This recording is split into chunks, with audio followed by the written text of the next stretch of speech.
Hello everyone. Boker Or on this or Boker Tov on this very hot but beautiful Sunday morning. It's wonderful to be able to begin it with each of you as we turn to our Elul reflection of the day, starting with Psalm 27, singing the words of Achat Sha'alti, one thing I ask of the Eternal, only that do I seek, to live in the house of God all the days of my life, to gaze upon the beauty of the Eternal, and to frequent God's temple. Achat she'alti me'et Adonai, ota avakesh.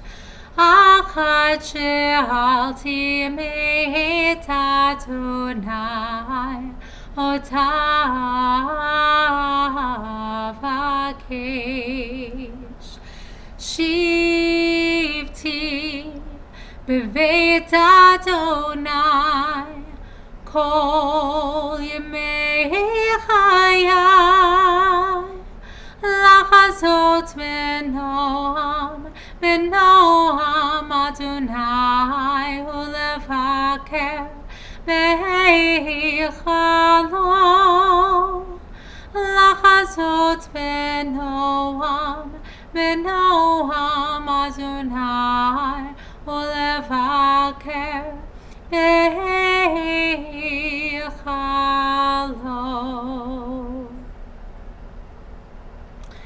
This morning, our reflection is from Michelle Shahon, who talks about a rather challenging and transformative moment in her life.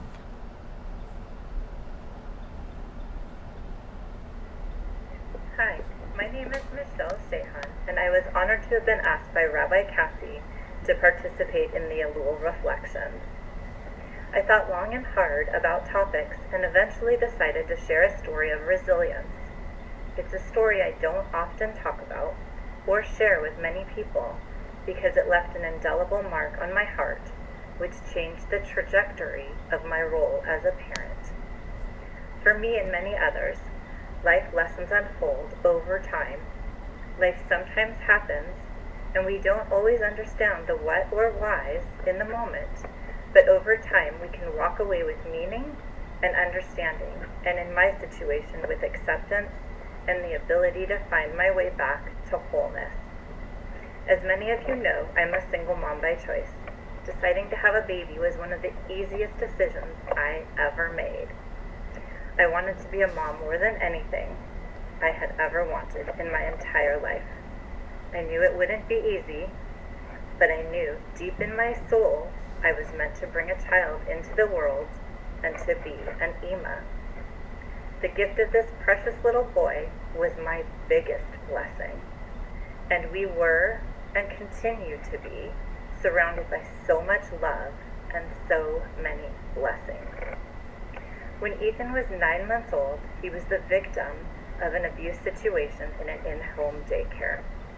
I don't know the specifics of exactly what happened, if it was accidental or purposeful, but the incidents resulted in a femoral spiral fracture and 2 additional fractures in his other leg. The story is long and very detailed, and honestly much too painful to recount. My heart still flutters when I think about it, and 9.5 years later, it still brings me to tears. What we experienced and endured, no child, parent, or family should ever have to live through. I learned many things from the experience, the biggest of which was learning to trust again. As a parent, we want to protect our children at any expense. We want to wrap them in bubble wrap and make sure that no one or nothing will ever harm them in any way. I tell Ethan so often that he can finish my sentence that my number one job, aside from loving him, is to protect him and keep him safe. I tell him it's in the mommy handbook. And then this nightmare happened, and the one thing I needed to do most, I had failed to do. I wasn't with him. I wasn't there when he needed me most. I felt like I failed him. I failed me. We were truly living in a nightmare. It took me a long time to truly believe what happened was not my fault. It wasn't something I did. After all, many parents leave their children in daycare and go to work every day without any incident. As we went through the motions of Ethan's recovery, I too had to let go and dig deep in my soul to find a place of self-forgiveness. I needed to let go of my guilt and the heavy weight I was carrying, knowing that if I hadn't left him in the care of someone else, this wouldn't have ever happened. I had to release the guilt and the shame and to accept that no matter how hard I try as a mom, I am limited in what I can do to be the best parent possible. My journey, our journey, has taught me to be differently diligent as a parent. I have learned over time to take this life lesson and our experience and to be able to move forward with an open heart, to trust again, to not live in a state of constant fear that something or someone else will harm my child. Being a parent is the hardest job I've ever had, and also the most rewarding.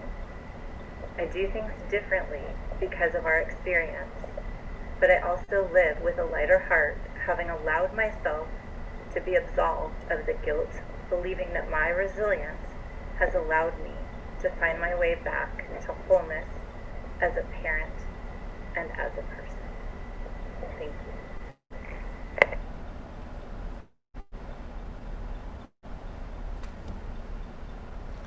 Thank you so much, Michelle, for sharing this really difficult moment in your life and in Ethan's life. And I think so many of the themes that you included in your reflection really do resonate with this High Holy Day season that we are a part of. There are things in life that happen despite our best efforts, things that we never could have predicted or controlled. And yet, especially as a parent, I don't know a single one who doesn't have enormous guilt for something that has happened. A time where a kid has been hurt, a time where a kid has been completely in tears, and we say, what could I have done better? Why did I fail them?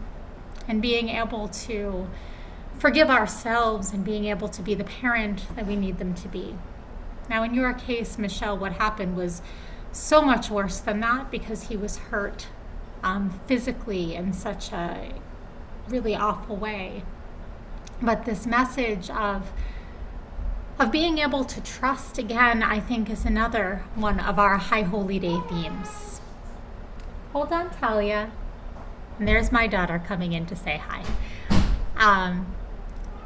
Just being able to go past all of the pain that we feel as human beings and being able to open our heart to one another and truly live and truly trust and truly love. That is something that takes a whole lot of work, something that takes a whole lot of strength and resilience, and something that I believe we all aspire to do and hope we'll find more of within this coming year that is right around the corner. I want us to move to our words from this Psalm, Psalm 27, as we say them each day, in hopes that these words speak to us perhaps a little bit differently than they did even yesterday. Of David, God is my light and my victory, from whom shall I feel fright? Adonai is the stronghold of my life, from whom shall I feel terror? When evildoers approach me in battle to feed on my flesh, my pursuers, my adversaries, they have stumbled, they have fallen down. If a camp encamps against me, my heart will not fear. If a war arises against me, in this I would trust. One thing I have sought from Adonai, how I long for it, that I might live in the house of Adonai all the days of my life, that I might look upon the sweetness of Adonai and spend time in the palace. that you might hide me in your sukkah on a chaotic day. Hide me in the hiding places of your tent. Raise me high upon a rock.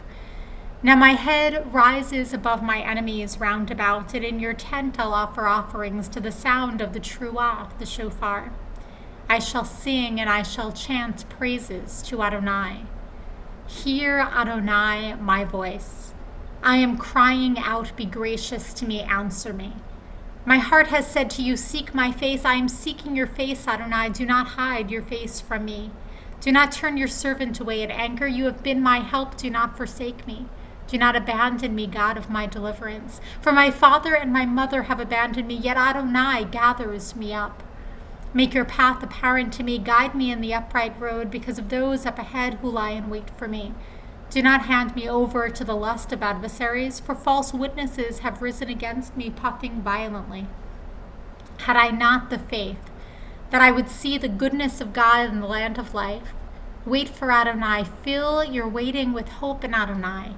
Let your heart be strong and of good courage, and wait hopefully for Adonai.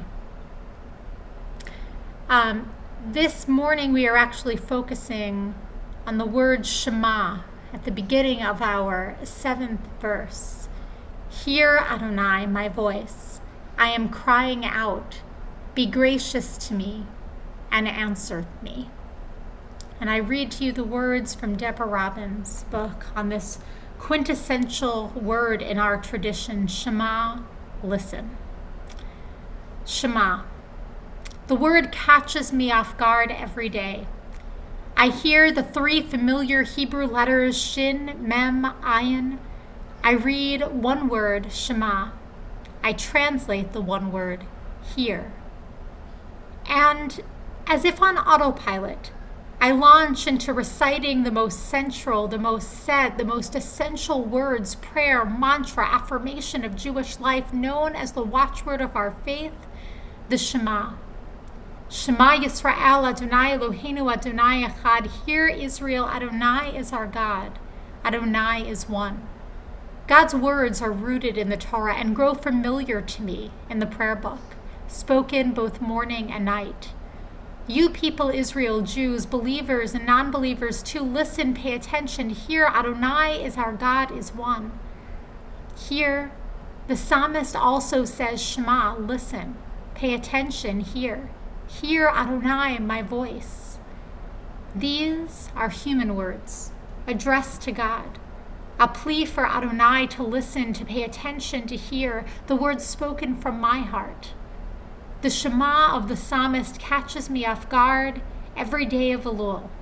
Until now, the psalm filled my head with sound, the shofar, the singing, the noise, and then amid the cacophony, a single voice cries out an audacious role reversal. Listen, my one God, to my one voice. Hear me crying out, and you be gracious and answer me.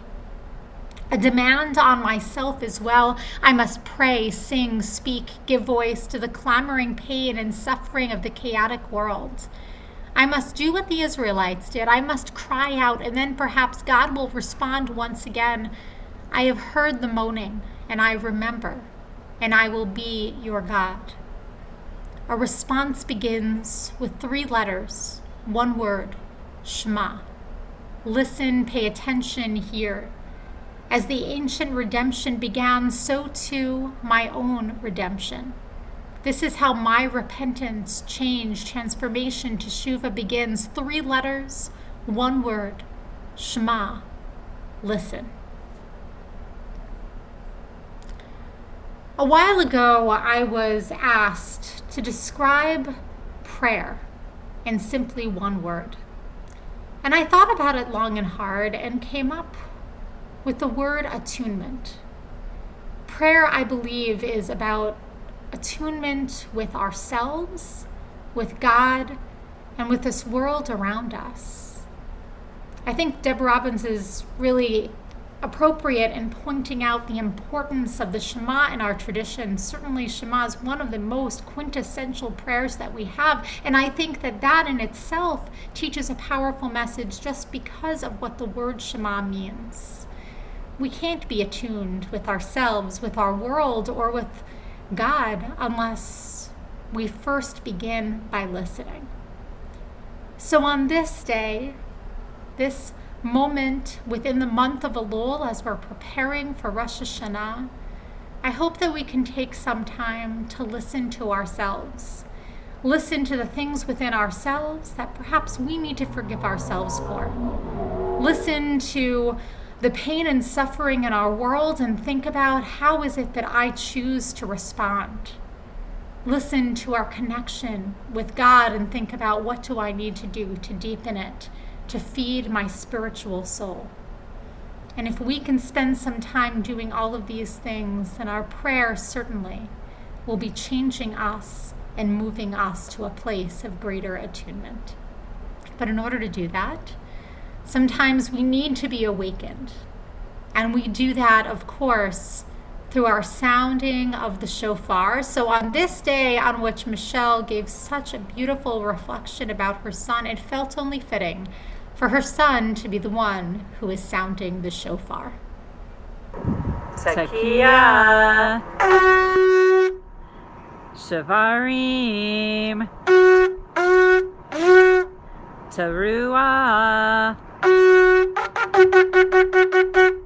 Tekiah. Kol hakavod, Ethan. Beautiful. I want to thank all of you so much for being here, for starting off this day in community. So to Andrea and Sarah, and Jay and Debbie, Marla and Rivka and Donnie, and Sarah and Sunny, Sue and Howard and Don, and Riva and Kevin and Susan and everyone who I don't see on my phone but who is here, a part of our community this morning. Thank you so much for being here.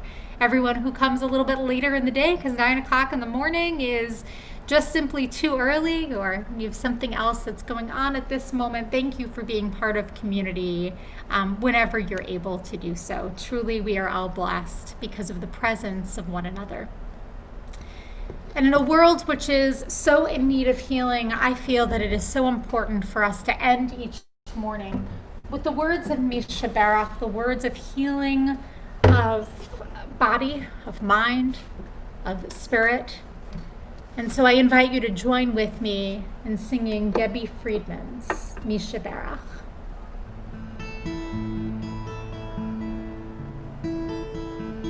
Mishaberach Avotenu Mekor HaBracha Lehi Emotenu. May the source of strength, who bless the ones before us, help us find the courage to make our lives a blessing, and let us say, Amen.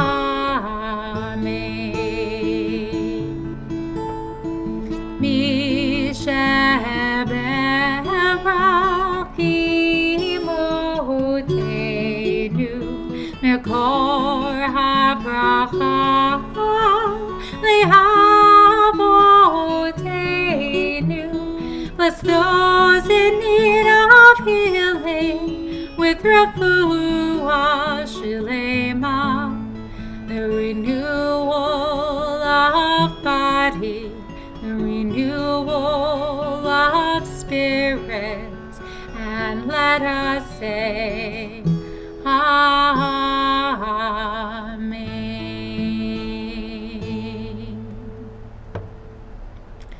I hope everyone has a wonderful day. It is hot. Please stay safe and take care of yourselves.